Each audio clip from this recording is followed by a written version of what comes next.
मैं ज्ञानेश पांडे, प्रवक्ता भौतिक विज्ञान, राजकीय जुबली इंटर कॉलेज गोरखपुर, कक्षा 11वीं के आप सभी छात्रों का भौतिक विज्ञान की इस वीडियो ऑनलाइन क्लास में एक बार पुनः स्वागत करता हूं। बच्चों, आज हम अध्याय 6 अर्थात कार्य, ऊर्जा तथा शक्ति के दूसरे भाग का अध्ययन करेंगे।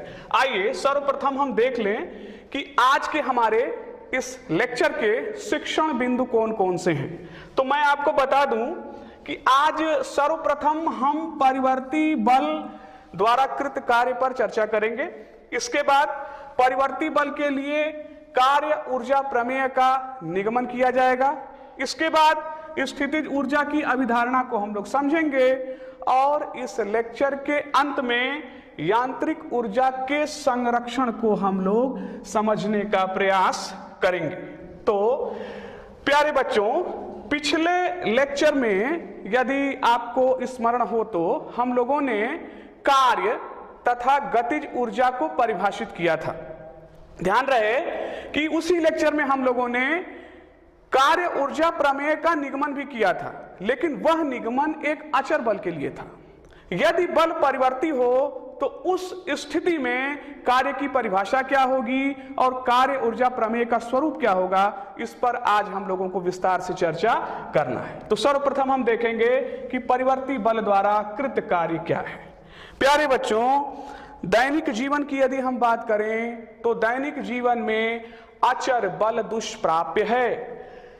अधिकतर परिवर्ती बल के उदाहरण ही हमें दैनिक जीवन में देखने को मिलते हैं। यहां पर एक ग्राफ से आपको कुछ प्रदर्शित करने का प्रयास किया गया है और इस ग्राफ में एक विमीय परिवर्ती बल के आलेख को प्रदर्शित किया गया है। सर्वप्रथम आप इस ग्राफ को देख लें। इस ग्राफ में विस्थापन यक्ष के सापेक्ष बल एफ यक्ष के परिवर्तन को दर्शाया गया है। आप ग्राफ में देख पा रहे हैं कि विस्थापन के साथ साथ बल परिवर्तित होता जा रहा है, निरंतर इस बल में परिवर्तन होता जा रहा है। तो अब इस बल द्वारा कृत कार्य कितना होगा, इसे हमें प्राप्त करना है। यहां पर यदि हम डेल्टा यक्स को अति सूक्ष्म लेते हैं तो हम बल एफ यक्स को लगभग नियत ले सकते हैं और इस स्थिति में कृत कार्य का मान हम लिख सकते हैं डेल्टा डब्ल्यू बराबर एफ यक्स डेल्टा यक्स।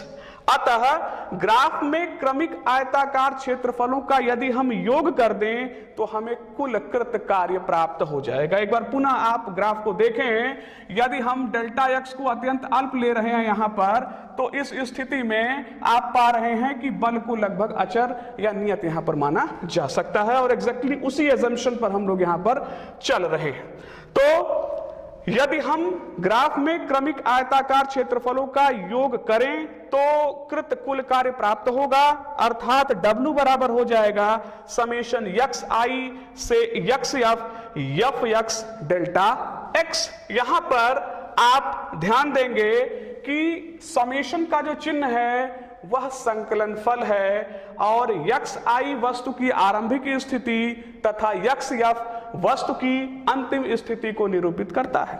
यदि विस्थापनों को अति सूक्ष्म मान लिया जाए तो कृत कार्य होगा W बराबर limit x tend to 0 summation x i से एक्स एफ तक एफ यक्स डेल्टा एक्स।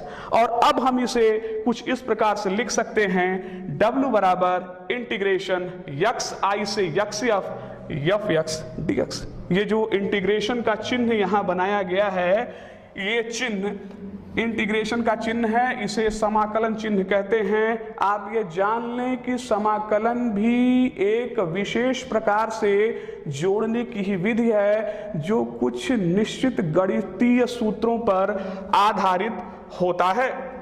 तो यहां पर देखें इस सूत्र को, यहां लिमिट का अर्थ है योगफल की सीमा, जबकि डेल्टा यक्स नगण्य रूप से सूक्ष्म मानों की ओर अग्रसर है। इस प्रकार से परिवर्ती बल के लिए किए गए कार्य को बल का विस्थापन पर सीमांकित समाकलन के रूप में व्यक्त किया जाता है। अब यहां पर आगे हम देखें कि इस परिभाषा का महत्व बहुत अधिक है इस चैप्टर में। किस प्रकार से कि इसी के आधार पर हम कार्य ऊर्जा प्रमेय का निगमन करेंगे किसी परिवर्ती बल के लिए। आइए इस पर हम विस्तार से जरा चर्चा करें। परिवर्ती बल के लिए कार्य ऊर्जा प्रमेय का स्वरूप क्या होगा। गतिज ऊर्जा की परिभाषा के अनुसार यदि हम चलें तो गतिज ऊर्जा की परिभाषा कहता है K बराबर हाफ mv²। अतः गतिज ऊर्जा की परिवर्तन दर हो जाएगी कुछ इस प्रकार से dk upon dt equal to d upon dt और ब्रैकेट में आप लिख दें हाफ mv²। ये समीकरण को इस प्रकार से हम हल करेंगे, अथवा dk बटा dt बराबर हो जाएगा m/2 को बाहर कर लीजिए, यहां मिला d अपॉन dt v²। जब आप इसे अवकलित करेंगे समय के सापेक्ष तो यहां से मिला अथवा dk upon dt equal to m/2। अब जरा देखें इस अवकलन को, v² का अवकलन हो गया समय के सापेक्ष 2v और यहां मिला dv अपॉन dt। यहां पर 2 से 2 तो कैंसिल हो गया और हमारे पास क्या समीकरण बचता है, अथवा dk upon dt equal to m dv upon dt into v। ध्यान दीजिएगा dv बाई dt क्या है, यह वेग परिवर्तन की दर है जिसे हम त्वरण कहते हैं। तो समीकरण मिला अथवा dk बटा dt बराबर m into a into v। अब यहीं पर यदि हम न्यूटन का गतिविषयक द्वितीय नियम लगा दें तो यह नियम कहता है कि द्रव्यमान गुणे त्वरण बराबर होता है बल F के। तो समीकरण हो गया अथवा dk upon dt equal to f into v।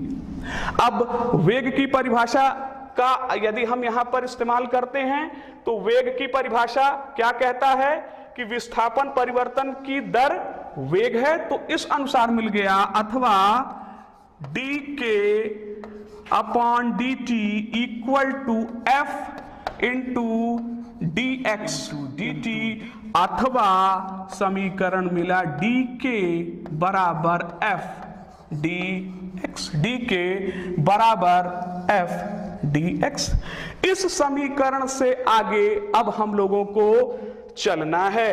तो इस समीकरण में अब हम क्या करेंगे, इस समीकरण के दोनों पक्षों को हम प्रारंभिक स्थिति xi से अंतिम स्थिति xf तक समाकलित कर देंगे। और यदि हम ऐसा करते हैं तो इस समीकरण का स्वरूप कुछ इस प्रकार से हो जाता है, इंटीग्रेशन ki से kf dk equal to integration xi से xf f dx।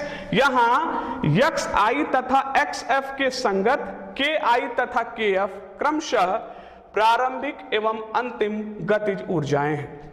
अब यदि हम समाकलन करते हैं तो dk का इंटीग्रेशन समाकलन हो गया k, और अपर और लोअर लिमिट को सॉल्व करेंगे तो हमें मिलेगा kf माइनस ki, और राइट हैंड साइड इस इक्वेशन का है इंटीग्रेशन xi से xf f dx। kf minus ki क्या है ये, यह अंतिम गतिज ऊर्जा और प्रारंभिक गतिज ऊर्जा का परिवर्तन है। और इसका राइट हैंड साइड जो आप देख रहे हैं ये वाला पार्ट इंटीग्रेशन xi से xf f dx, पहले ही टॉपिक में आज के हमने बताया है कि यह कार्य के बराबर है। तो यहां से समीकरण हुआ kf माइनस ki बराबर w के, जो यह कहता है कि निकाय पर आरोपित समस्त बाह्य तथा आंतरिक बल द्वारा कृत कार्य उस निकाय के गतिज ऊर्जा में हुए परिवर्तन के बराबर होता है। यही कार्य ऊर्जा प्रमेय है। इस प्रकार से परिवर्ती बल के लिए कार्य ऊर्जा प्रमेय सिद्ध होता है। यहां दो बातें स्पष्ट होती हैं यदि आप देखें ध्यान से। पहला, वास्तव में कार्य ऊर्जा प्रमेय न्यूटन के द्वितीय नियम का समाकल रूप है। न्यूटन का द्वितीय नियम किसी क्षण त्वरण तथा बल के बीच संबंध दर्शाता है। कार्य ऊर्जा प्रमेय में एक काल के लिए समाकल निहित है। दूसरा पॉइंट जो यहां पर ध्यान देने योग्य है वो ये है कि 2 या 3 विमाओं में न्यूटन का द्वितीय नियम सदिश रूप में होता है, जबकि कार्य ऊर्जा प्रमेय अदिश रूप में होता है। तो इतनी जानकारी के बाद यह सिद्ध हो रहा है कि परिवर्ती बल के लिए कार्य ऊर्जा प्रमेय मान्य है। आइए अब हम देखते हैं कि स्थितिज ऊर्जा की अभिधारणा क्या है। स्थितिज ऊर्जा, गतिज ऊर्जा के बारे में हम लोगों ने पिछले टॉपिक पे बात किया था। स्थितिज ऊर्जा की जहां तक बात है तो आप जान लें कि कोई भी वस्तु अपनी स्थिति अथवा अभिविन्यास के कारण जो ऊर्जा अर्जित करता है उसे उसकी स्थितिज ऊर्जा कहा जाता है। यहां स्थितिज शब्द किसी कार्य को करने की संभावना अथवा क्षमता को व्यक्त करता है। किसी खींचे हुए तीर कमान के तार की ऊर्जा स्थितिज ऊर्जा होती है।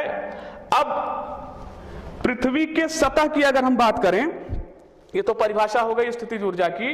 पृथ्वी की सतह के समीप स्मॉल यम द्रव्यमान की एक गेंद पर आरोपित गुरुत्वाकर्षण बल mg है। हम मान रहे हैं कि गेंद को बिना गति प्रदान किए हुए पृथ्वी सतह से स्मॉल h ऊंचाई तक ऊपर ले जाया जाता है। अतः बाह्य कारक द्वारा गुरुत्वीय बल के विरुद्ध किया गया कार्य mgh होगा और यही कार्य पिंड में उसकी स्थितिज ऊर्जा के रूप में संचित हो जाता है। तो यहां से हम समीकरण लिख सकते हैं VH बराबर mgh। V स्थितिज ऊर्जा को प्रदर्शित कर रहा है, H के अनुसार यह बदल रहा है, H का यह फलन है और यह बराबर किसके है, mgh के। अब यदि इस समीकरण के दोनों पक्षों को हम H के सापेक्ष ऋणात्मक अवकलन कर दें तो समीकरण होता है -d/dh VH equal to -d/dh mgh। हल करिए तो -mg बाहर हो गया, dh/dh बराबर -mg के और ये बराबर मिल रहा है बल F के। यहां पर आप देखें कि अंतिम समीकरण हम क्या मिल रहा है, F बराबर -d/dh VH। यह सूत्र से यह स्पष्ट हो जा रहा है कि यदि स्मॉल h परिवर्ती लिया जाता है तो गुरुत्वाकर्षण बल F H के सापेक्ष VH अर्थात स्थितिज ऊर्जा के ऋणात्मक अवकलन के समान होता है। यहां ऋणात्मक चिन्ह यह प्रदर्शित करता है कि गुरुत्वाकर्षण बल नीचे की ओर कार्य कर रहा है। जब गेंद को छोड़ा जाता है तो वह बढ़ती हुई चाल से नीचे आता है और पृथ्वी सतह से ठीक पूर्व इसका वेग हो जाता है v² बराबर 2gh के। उपर्युक्त समीकरण के दोनों पक्षों में यदि हम m/2 से गुणा कर दें तो समीकरण का स्वरूप कुछ इस प्रकार से प्राप्त होता है, हाफ mv² बराबर mgh के। यहां से स्पष्ट हो जा रहा है, एक बात देखें, हाफ mv² क्या है, निकाय की गतिज ऊर्जा और mgh क्या है, उसकी स्थितिज ऊर्जा। तो स्पष्ट है कि जब पिंड को मुक्त रूप से छोड़ा जाता है तो पिंड की h ऊंचाई पर गुरुत्वीय स्थितिज ऊर्जा पृथ्वी पर पहुंचने तक स्वतः ही गतिज ऊर्जा में परिवर्तित हो जाता है। पुनः गणितानुसार गुरुत्वाकर्षण बल की क्या परिभाषा आपको बताई गई है, Fx बराबर -dv/dx। यहां से आप इस समीकरण को लिख सकते हैं Fx dx बराबर -dv। और यदि हम दोनों ही पक्षों को xi से xf तक समाकलित कर दें तो समीकरण का स्वरूप हो जाता है इंटीग्रेशन xi से xf fx dx बराबर माइनस इंटीग्रेशन vi से vf dv।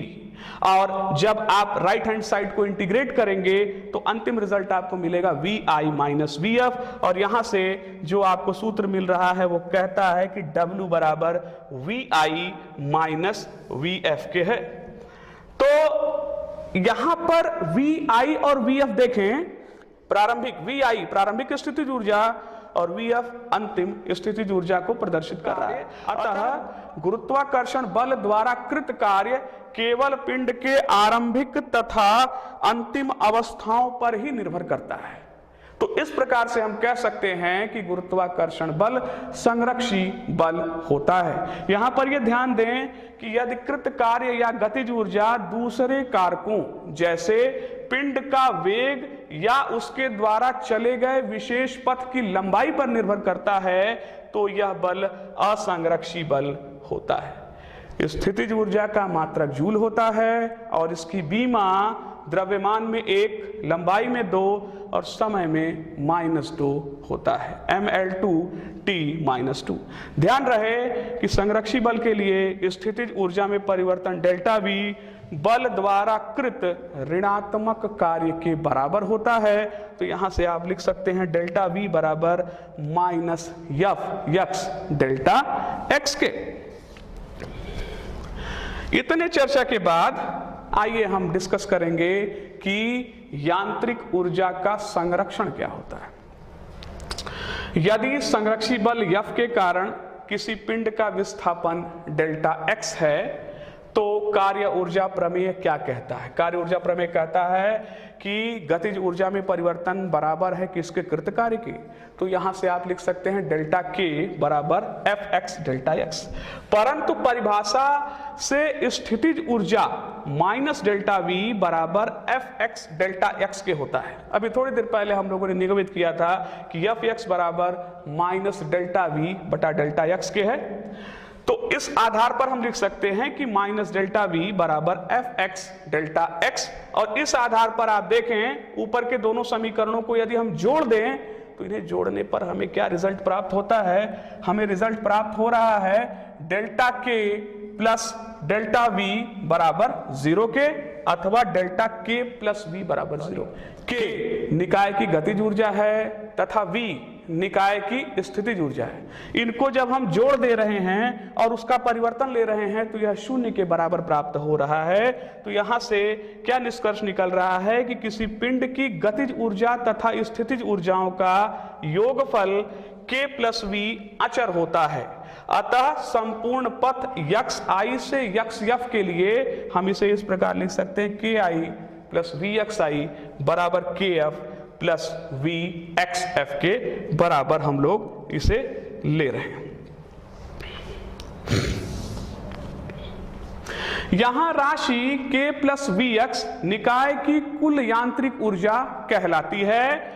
पृथक रूप से गतिज ऊर्जा तथा स्थितिज ऊर्जा में परिवर्तन हो सकता है, पर यह आप जान लें कि निकाय की कुल यांत्रिक ऊर्जा अर्थात गतिज ऊर्जा तथा स्थितिज ऊर्जा का योग सदैव अचर रहता है। अतः यांत्रिक ऊर्जा संरक्षण नियम के अनुसार किसी भी निकाय की कुल यांत्रिक ऊर्जा अचर रहती है यदि उस पर करने वाला बल संरक्षी है तो। अब इसे जरा हम एक उदाहरण के माध्यम से समझने का प्रयास करेंगे। इस उदाहरण को देखें। चित्र में कैपिटल H ऊंचाई की किसी चट्टान से गिराई गई स्मॉल m द्रव्यमान की गेंद का चित्रण किया गया है। जरा इस चित्र को आप देखें। ये चट्टान है, इसकी ऊंचाई जैसा आप देख पा रहे हैं कैपिटल H के बराबर है। जब पिंड को गिराया गया तो उसका वेग हम मान रहे हैं कि 0 के बराबर है।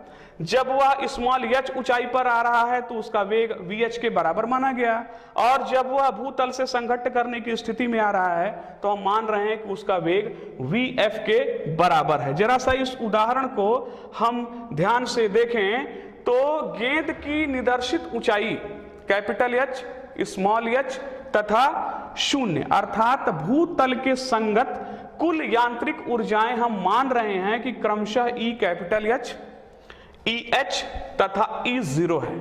तो परिभाषा से हम इसे लिख सकते हैं कैपिटल EH बराबर mg capital H, E small h बराबर mg into small h plus half m vh square और E0 equal to half m vf square. अब यहां पर चूंकि यह माना गया है कि यांत्रिक ऊर्जा संरक्षित है तो हम पहली स्थिति लेकर के चल रहे हैं। हम ये मान रहे हैं कि EH E 0 के बराबर है, तो यदि हम समीकरण से मानों को रखेंगे तो अंतिम निष्कर्ष हमें मिलेगा कि mgh बराबर हाफ mv² और हल करने पे vf का मान √2g कैपिटल H के बराबर प्राप्त हो रहा है। इसके अतिरिक्त इस सूत्र द्वारा मुक्त रूप से गिरते हुए पिंड का वेग प्राप्त किया जा सकता है। इसके अतिरिक्त आप देखें कि E कैपिटल H बराबर है E स्मॉल h के। यहां पर भी यदि हम मानों को रख करके हल करें तो अंतिम रूप में हमें जो सूत्र प्राप्त होगा वो होगा VH² = 2G into capital H minus small h के। कैपिटल H ऊंचाई पर पिंड की ऊर्जा केवल स्थितिज ऊर्जा है। यह स्मॉल h ऊंचाई पर आंशिक रूप से गतिज ऊर्जा में रूपांतरित हो जाती है और भूमि तल पर आते आते यह पूर्ण रूपेण गतिज ऊर्जा में रूपांतरित हो जाती है, जैसा कि आप यहां पर देख पा रहे हैं। तो प्यारे बच्चों, आज हम लोगों ने परिवर्ती बल द्वारा कृत कार्य, परिवर्ती बल के लिए कार्य ऊर्जा प्रमेय, स्थितिज ऊर्जा की अभिधारणा तथा यांत्रिक ऊर्जा के संरक्षण के बारे में अध्ययन किया। आइए अब जरा सा कुछ आंकिक प्रश्नों को मैं आपको बताने का प्रयास करता हूं। मान लीजिए कि कोई 100 ग्राम द्रव्यमान की एक गेंद है, इसे 20 मीटर प्रति सेकंड के वेग से ऊर्ध्वाधर ऊपर की ओर फेंका जाता है। कहा गया कि द्रव्यमान m बराबर है 100 ग्राम के और किस वेग से इसको ऊपर फेंका गया तो 20 मीटर प्रति सेकंड के वेग से ऊर्ध्वाधर ऊपर की तरफ इसे फेंका गया। आपसे कहा जा रहा है कि यह बताइए कि यह गेंद कितनी ऊंचाई तक जाएगा और उस ऊंचाई पर इसकी कुल ऊर्जा कितनी होगी। आप यह जान लें कि अधिकतम ऊंचाई पर गेंद की स्थितिज ऊर्जा ये बराबर होगी उस गेंद के प्रारंभिक गतिज ऊर्जा की। तो इस आधार पे आप लिख सकते हैं कि mgh बराबर हाफ mv², और इसे आप इस प्रकार से लिख सकते हैं, m से m कट गया तो h बराबर हो गया v²/2g के। मान रख दीजिए तो ये हो जाएगा, अथवा h बराबर 20 × 20/2 इंटू गुरुत्वीय त्वरण का मान हम 10 मीटर प्रति सेकंड स्क्वायर मान रहे हैं। तो ये कुछ इस प्रकार से समीकरण मिल गया। हल करेंगे तो आप पाएंगे कि h का मान 20 मीटर प्राप्त हो रहा है। स्पष्ट है कि गेंद कितनी ऊंचाई तक जाएगी, गेंद 20 मीटर की ऊंचाई तक जाएगी और उस ऊंचाई पर अब इस पिंड की या गेंद की स्थितिज ऊर्जा या कुल ऊर्जा कितनी होगी। तो ये हो जाएगा, आप सूत्र जानते हैं स्थितिज ऊर्जा के फार्मूले से कि V बराबर होता है mgh के। तो V बराबर हो गया 100 इंटू 10⁻³ ग्राम को किलोग्राम में बदला इंटू 10 इंटू 20, और जब आप इसे हल करेंगे तो V का मान 20 जूल के बराबर प्राप्त हो जाएगा। कुछ इस प्रकार से हम इस आंकिक प्रश्न को हल करेंगे। बच्चों, आपके किताब में इसी प्रकार से अनेकों आंकिक प्रश्न दिए होंगे। मुझे पूरी आशा है कि आप इन आंकिक प्रश्नों को हल करने का प्रयास करेंगे। एक गृह कार्य मैं आपको दे रहा हूं, इसे जरा हल करने का आप प्रयास करेंगे।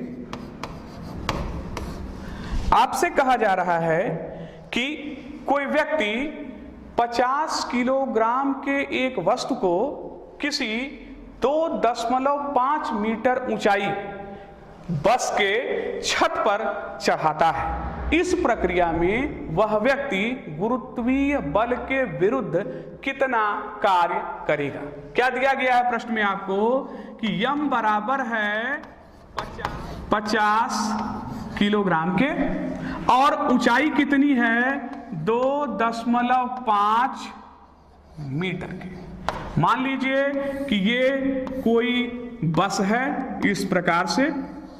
इस बस की ऊंचाई कहा गया कि ये 2.5 मीटर है और यहाँ कोई व्यक्ति खड़ा है। यह किसी वस्तु को इसके छत पर पहुंचाता है। तो इस प्रक्रिया में व्यक्ति द्वारा उस वस्तु पर गुरुत्वीय बल के विरुद्ध कितना कार्य किया गया, ये आपको निगमित करना है। तो बच्चों, मुझे पूरी आशा है कि आप आज के लेक्चर को आत्मसात कर पाए होंगे। कार्य ऊर्जा प्रमेय परिवर्ती बल के लिए क्या है, इसे आप समझ पाए होंगे। परिवर्ती बल के लिए कार्य क्या है, स्थितिज ऊर्जा की अवधारणा क्या है, यांत्रिक ऊर्जा का संरक्षण क्या होता है, इन तथ्यों को आप समझ गए होंगे। अगले लेक्चर में हम डिस्कस करेंगे कि किसी स्प्रिंग की स्थितिज ऊर्जा क्या होती है। साथ साथ हम शक्ति और संघट्ट अर्थात कोलिजन के बारे में भी चर्चा करेंगे। धन्यवाद।